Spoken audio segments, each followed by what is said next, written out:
जाति का नहीं पता है, वो तो हिंदू को हिंसक बोलेगा ही ना। जिस तरह से राहुल गांधी अपनी बहन को किसिंग करते हैं, ये संस्कार है, वो तो है ही नहीं हिंदू कहलाने लायक। हिंदू लड़की का कोई अस्तित्व नहीं है क्या? क्या हमारी बहू बेटियों की कोई इज्जत नहीं है क्या? अगर ये किसी मुस्लिम बच्ची के साथ हो तो हम तो मुस्लिम बच्चियों के साथ भी खड़े, उनकी बहनों के साथ भी खड़े, वो कभी हमारे साथ खड़े होते हैं? ऐसे क्यों धुमात करते हैं? वसुदेव कुटुंबकम का नारा हमको करके रखता बुद्ध, गीता वाला ज्ञान सिखाता, तत्परता से करना युद्ध, हम ना छेड़े हम ना छोड़े, दुश्मन बात समझ ले, नामो निशान तक मिटा देंगे, करना ना हमको क्रुद्ध।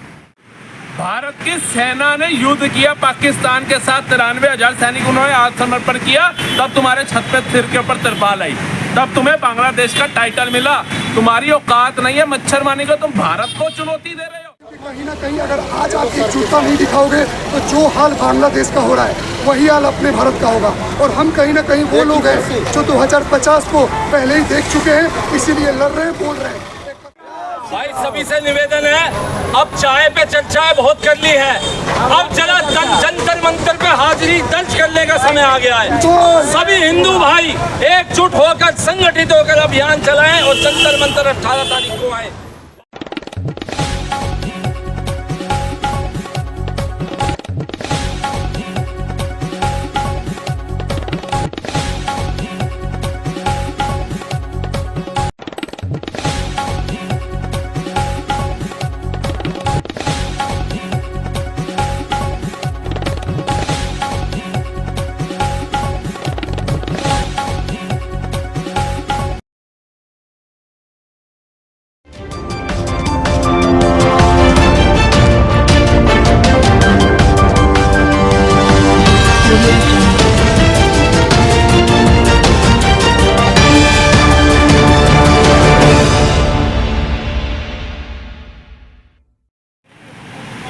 नमस्कार, मैं हूं रूप सिंह गुसाई और आप देख रहे हैं ANC इंडिया। और आज यहाँ दिल्ली के मंडी हाउस में नारी शक्ति मार्च का आयोजन किया गया। बांग्लादेश में जो हिंदुओं पर अत्याचार हो रहे हैं उसको लेकर के ये मार्च था। यहाँ पर नारी शक्ति मार्च के द्वारा ये कहा जा रहा है कि बांग्लादेश में जो हिंदुओं पर जो अत्याचार हो रहे हैं वो बंद करो। और ये हालांकि जो प्रोटेस्ट था, जो मार्च था, वो हो चुका है। और जब मैं यहाँ से गुजर रहा था तो मैंने देखा, तो ये खबर आप तक पहुँचाने के लिए मैंने इसे कवर करने की कोशिश की। तो आइए जुड़ते हैं कुछ लोगों के साथ और जानने की कोशिश करते हैं कि आखिर ये इस मार्च के माध्यम से लोगों को या सरकार को या बांग्लादेश को क्या कहना चाह रहे हैं। मैं आपको बता दूं कि इसमें पूरे दिल्ली से जो है जगह जगह से जो है पूरी बसें भर करके इसमें ज़्यादातर महिलाओं ने, लड़कियों ने भाग लिया। और ये इस समय आप देख सकते हैं कि लोग अभी भी आते जा रहे हैं इस तरह से।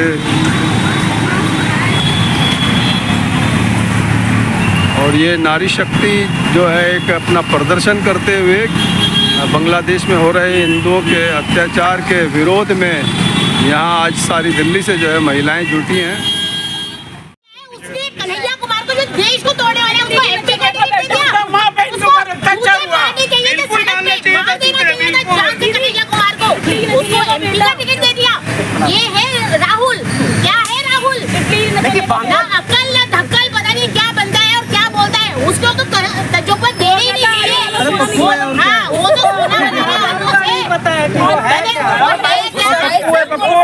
बाप का नहीं पता वो कौन सी जाति का है, जाति का नहीं पता है, वो तो हिंदू को हिंसक बोलेगा ही ना।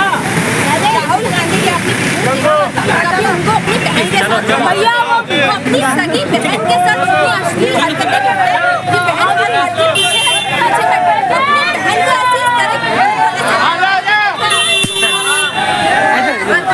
आपकी भी कभी इस तरह से अपनी ओपनली इस तरह से जिस तरह से राहुल गांधी अपनी बहन को किसिंग करते हैं, ये संस्कार है, वो तो है ही नहीं हिंदू कहलाने लायक। मतलब कुछ भी कहलाने लायक नहीं है। हिंदू से ऐसे डील करते हैं अपनी बहन को चलो मतलब पीछे हट। वो बहन उसके राज में सुरक्षित नहीं है, बहन उसके घर में सुरक्षित नहीं है, तो वो क्या हिंदुस्तान की महिलाओं को सुरक्षित रखेगा? आज वक्त आ गया है, जो काम चल रहा है, जो काम हो रहा है देश में, जो कलकत्ता में बर्बरता हुई, जो अयोध्या में बर्बरता हुई, जो कन्नौज में हुई। जो कन्नौज में हुई। आज वक्त आ गया है हिंदू बहन भाइयों को जागने का। हम अपने बच्चों को संस्कार दे रहे हैं, सभ्यता सिखा रहे हैं, वो बहुत अच्छी बात है। लेकिन आज वक्त अब आ गया कि हमें अपनी बेटियों को शस्त्र विद्या भी सिखानी चाहिए। हम महाकाली, माँ दुर्गा और रानी लक्ष्मीबाई के वंशज हैं, हमें जागना चाहिए। हिंदू किसी चीज़ में, लड़कियाँ किसी चीज़ में कम नहीं है। अपनी पे आ जाए ना तो दिल्ली से भी कुत्ता डर के भाग जाता है। लड़कियाँ हैं, क्यों हमें लड़कों पे निर्भर रहना है? बच्चियों को इतना निपुण बनाओ कि वो अपनी रक्षा खुद कर सके। अगर मरना ही है ना, मरना तो सभी को है, मरना है तो ऐसे कॉकरोचेस को मार के मरो जो लड़कियों के साथ इतनी बर्बरता करते हैं। ऐसे कॉकरोचेस को जिंदा रहने का कोई हक नहीं है। आज बहुत जरूरत है नारी शक्ति को जानने का, अपनी शक्ति को पहचानने का। जिस तरह हमारे हनुमान जी को उनकी शक्ति का एहसास कराया गया, आज वक्त है नारियों को जगाने का। जागो। लेकिन प्रियंका गांधी जो कहती है लड़की हूँ लड़ सकती हूँ, आज चुप्पी साधे हुए हैं। यही तो इनकी वो है दोगलापन। लड़की हूँ लड़ सकती हूँ सिर्फ अपने मतलब के लिए, इनको किसी से कोई मतलब नहीं है। इनको मतलब है सिर्फ पॉलिटिक्स से, सिर्फ मतलब है पैसा से। कितना पैसा है इनके पास? कभी आपने देखा कोरोना काल में एक रोटी भी किसी को खिलाई हो? एक इंजेक्शन के लिए भी खड़े हुए हैं, तब ये लोग भाग जाते हैं। आखिर क्यों? हिंदू और मूर्ख समझ के उन लोगों के वोट लेना ही सिर्फ है क्या? कभी कोई काम नहीं करना? नेता राहुल गांधी चलते हैं, एक जेब से कभी उनका हाथ बाहर नहीं निकलता। संसद में बैठने का उनका पोजीशन देखिए, राज घराने के राजकुमार है, वो क्या काम करेंगे भैया? संसद में सो जाते हैं। उनको घर में ही बैठा रहना तो वो नहीं है लायक। आज योगी जी का देखो डंडा। मैं किसी पार्टी से नहीं, पर मैं कह रही हूँ आज कानून के डर होना बहुत जरूरी है। जब तक अपराधियों में नेचुरली कानून का डर अपराधियों में ही होगा ना। दुबई जाके देखो, दुबई में आप क्यों नहीं देखते ये रेप बलात्कार के? वहाँ पर आप देखो, अगर लड़की को कोई गलत नजर से देखता है, इंस्टेंट सजा मिलती है, आंखें निकाल दी जाती है। कोई दुष्कर्म करता है, सीधा मार दिया जाता है, कोई अपील, कोई वो नहीं। यहाँ पर क्या है? कानून की तो सिर्फ धज्जियां बना के रख दी है। निचली अदालत में केस करो, ऑर्डर आएगा, उसके ऊपर आप अपील कर दो, फिर ऑर्डर लेके ऊपर चले जाओ। कानून सिर्फ तारीख पे तारीख। मैं खुद एक लायक हूँ, पर आज के डेट में जो हो रहा है लड़कियों के साथ बर्बरता, भैया लॉ एंड ऑर्डर पे विश्वास उठता जा रहा है। योगी जी की तरह हमें कानून पर डर होना चाहिए, अपराधियों में डर होना चाहिए। देखिए असदुद्दीन अवैसी जो बैरिस्टर कहे जाते हैं, अगर गाजा में आतंकी मारा जाता है तो सदन में बोलते हैं जय फिलिस्तीन, बांग्लादेश में चुप्पी। बांग्लादेश में चुप्पी? ये पूछो ना उनसे, क्यों बांग्लादेश में चुप्पी? हिंदू लड़की का कोई अस्तित्व नहीं है क्या? क्या हमारी बहू बेटियों की कोई इज्जत नहीं है क्या? अगर ये किसी मुस्लिम बच्ची के साथ हो तो हम तो मुस्लिम बच्चियों के साथ भी खड़े हैं, उनकी बहनों के साथ भी खड़े हैं। वो कभी हमारे साथ खड़े होते हैं? ऐसे क्यों धुमात करते हैं? वो मोदी जी के कहते हैं कि ये भाई विद्रोह करते हैं, हिंदू मुस्लिम करते हैं। असली में हिंदू मुस्लिम ये लोग करते हैं जो कभी हिंदू लड़कियों के साथ नहीं खड़े होते, जो कभी हमारे साथ नहीं खड़े होते। क्या हम उनकी बेटियां नहीं हैं? क्या हम उनकी, कहते हैं जिसके घर में बेटी होती है उसको दुनिया की सारी लड़कियों में अपनी बेटी नजर आती है। ऐसे इंसान ही, इनको कभी किसी दूसरे की बेटी में बेटी नजर आई? आज वो कोलकाता में, अयोध्या में जो हुआ उसका दर्द हमें महसूस हो रहा है। क्या इन लोगों को वो दर्द कभी महसूस हुआ? हो भी नहीं सकता, क्योंकि इनके बचपन से ही इनके दिमाग में जो फितूर, जो गंद भरा जाता है ना, उसका कोई इलाज नहीं है। आज कानून को आपको सशक्त बनाना होगा, कानून का डर होना चाहिए। और सबसे बड़ी बात, लड़कियों को अपने उस पे निपुण करो, उन्हें शस्त्र विद्या सिखाओ, तलवार विद्या, लड़ना, सेल्फ डिफेंस सिखाओ। मरना है तो बेटियां मार के मरो, झांसी रानी की तरह जिंदा होके मरो। लेकिन जो हिंदुस्तान ये कह रहे हैं कि वो आज़ादी का जश्न है, एक मिनट भाई, जो आज़ादी का जश्न बता रहे हैं या युवा छात्रों की शक्ति बता रहे हैं, ये क्या कहेंगे? ये सारे हमने जी रहे हैं। मैं तो अपने हिंदू भाइयों से ही अपील कर सकती हूँ।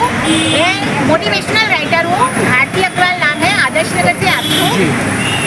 मेरी 4 लाइनें अपने उसके लिए कि वसुदैव कुटुंबकम, वसुदैव कुटुंबकम पूरी धरती को एक परिवार मानने वाला, वसुदैव कुटुंबकम का नारा हमको करके रखता बुद्ध, गीता वाला ज्ञान सिखाता, तत्परता से करना युद्ध, हम ना छेड़े हम ना छोड़े, दुश्मन बात समझ ले, नामो निशान तक मिटा देंगे, करना ना हमको क्रुद्ध।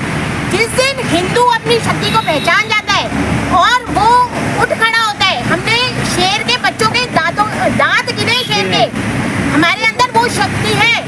जिस दिन हम हिंदू जग गया, जिस दिन उसने ये सोच लिया कि ये सारी जिम्मेदारी नेताओं की या कुछ आगे बढ़ी हुई महिलाओं की ना होगी, हमारी है। जिस दिन अपनी जिम्मेदारी समझने का एहसास जिस दिन भी जाग गया, ये क्या सारे ये कन्वर्ट हो गए ना, दोबारा हिंदू ही बन जाएंगे। आजादी का देश है, देश कहते हैं अखंड भारत बन जाएगा हमारा देश। जैसे पहले था ना बब्बर शेर दिखता था जब तक म्यांमार वगैरह सब नहीं कटा था, हमारी भारत माना फिर वो उसी बब्बर शेर की सवारी करेगी। हम दुर्गा वाली माता है, उम्मीद करें सबको अखंड भारत बना देंगे। और 4 लाइनें जैसे हमारे गांधी जी ने वो दिया था ना कि आपको एक थाल में थप्पड़ मारो, दूसरा भी गाल आगे कर लो, तो उसके लिए है कि खाकर एक गाल पर थप्पड़ या दूसरा सदा आगे करे क्या इस जमाने का जो तीसरा गाल भी मांगे। अब तीसरा गाल कहाँ से लाएं 2 थप्पड़ खाने के बाद?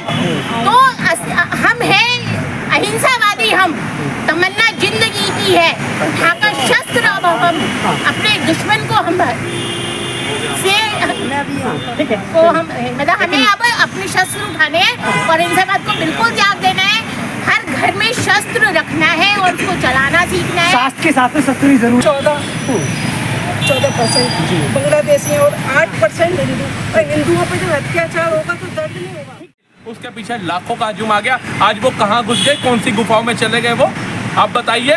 इनका एक नेता कहता है मोदी जी को कि भैया भारत सरकार से हम निवेदन करते हैं हसीना शेख को यहाँ छोड़ दें अगर बांग्लादेश के और भारत के रिश्ते अच्छे चाहते हैं। अरे तुम्हारी औकात क्या है, तुम भारत को ये बात बोल रहे हो? भारत की सेना ने युद्ध किया पाकिस्तान के साथ, 93,000 सैनिक उन्होंने आत्मसमर्पण किया, तब तुम्हारे छत पे सिर के ऊपर तिरपाल आई, तब तुम्हें बांग्लादेश का टाइटल मिला। तुम्हारी औकात नहीं है मच्छर मारने का, तुम भारत को चुनौती दे रहे हो कि भैया भारत से रिश्ते मजबूत करने तो हसीना शेख को छोड़ दो। हमारे यहाँ पर एक चीज बोली जाती है भारतीय संविधान अतिथि देवो भवा, नारी सम्मान। उस नारी सम्मान के तहत अतिथि देवो भवा के तहत हसीना शेख यहाँ पे है।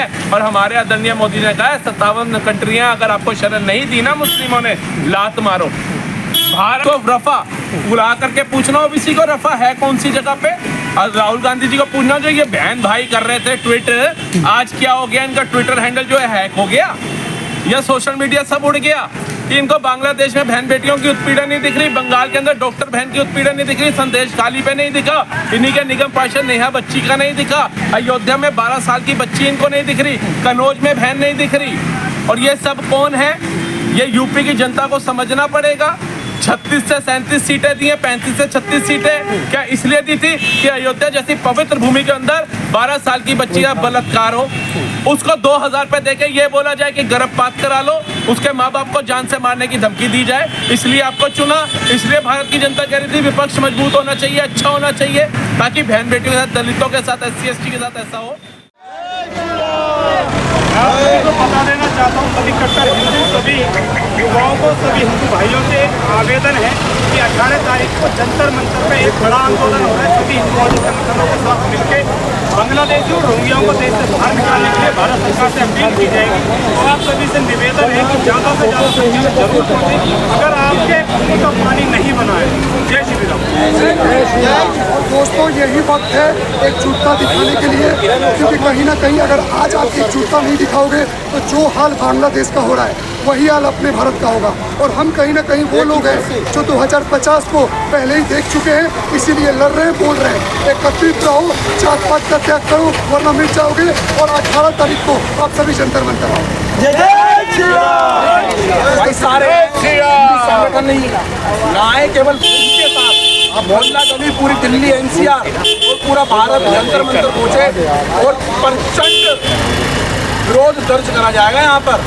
और भाई ये विरोध भी थोड़ा सा कम कर दो दर्ज करना यार, एक साथ यूनाइटेड हो जाओ भाई, यूनाइटेड हो जाओ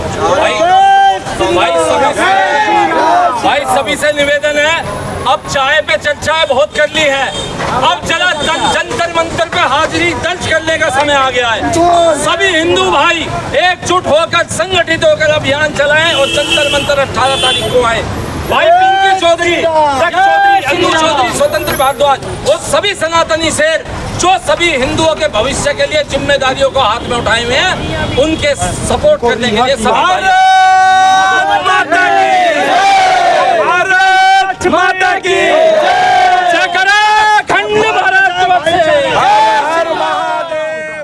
इसी के साथ साथ मैं रूप सिंह गुसाई आप सभी से अनुमति चाहता हूं, जल्द मिलूंगा, तब तक आप अपना बहुत ख्याल रखिएगा। और मैं बता दूं कि ये मार्च मंडी हाउस से शुरू होकर जंतर मंतर तक पहुंचा और शांतिपूर्वक ये मार्च निकाला गया। इसमें महिलाएं तो अधिक संख्या में थी ही, लेकिन पुरुष भी इसमें काफ़ी संख्या में थे और सभी ने इस शांति मार्च के द्वारा, इस नारी शक्ति मार्च के द्वारा यही कहने की, बताने की कोशिश करी कि बांग्लादेश में जो हिंदू हैं उन पर जो अत्याचार हो रहे हैं वो जल्द बंद किए जाएं और जो हमारी सरकार है वो इस पर संज्ञान ले। और इस पर भारी आक्रोश जताते हुए शांति मार्च निकाला गया। इस सब को लेकर के आपके जो भी सुझाव हो, जो भी विचार हो, हमारे साथ जरूर साझा कीजिएगा। नमस्कार, धन्यवाद, जय हिंद, जय भारत।